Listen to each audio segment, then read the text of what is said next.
Bonjour. Alors, c'est quoi une forêt comestible?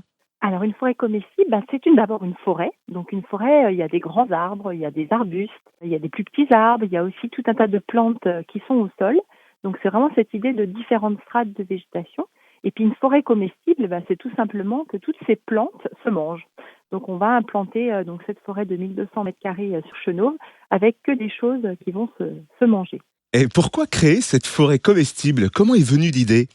Alors l'idée est venue suite aux différents étés très très très très chauds qu'on a eus ces dernières années, de se dire il faut qu'on revégétalise la ville, il faut qu'on crée des îlots de fraîcheur. On est parti comme ça, et puis en discutant avec la ville de Chenôve, ils avaient le projet de remettre de l'usage sur la plaine Herriot, qui est un lieu dans la ville qui était un petit peu laissé un peu à l'abandon en fait depuis quelques années. Et puis du coup, ils voulaient ce qu'ils ont fait du reste, ils ont remis en place un espace sportif et on s'est dit, tiens, ce serait intéressant que juste à côté de cet espace sportif, il y ait justement cet îlot de fraîcheur, un lieu où les habitants peuvent trouver de l'ombre.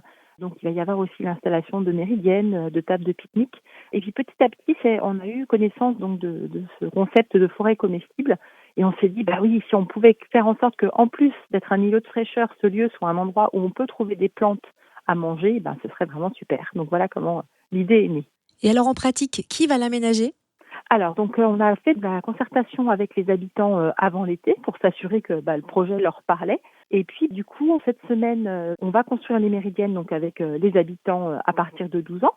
Et puis ensuite, on va faire des animations dans les classes de l'école bourdonnière et du collège Herriot au mois de novembre et au mois de décembre, avec pour chacune des classes une séance de plantation. Et après, il y a le grand week-end ouvert à toutes les personnes qui ont envie de participer à ce projet, les 22, 23, 24 novembre, où là, c'est ouvert à la fois aux habitants du quartier, mais aussi plus largement aux habitants de Chenôve et des alentours.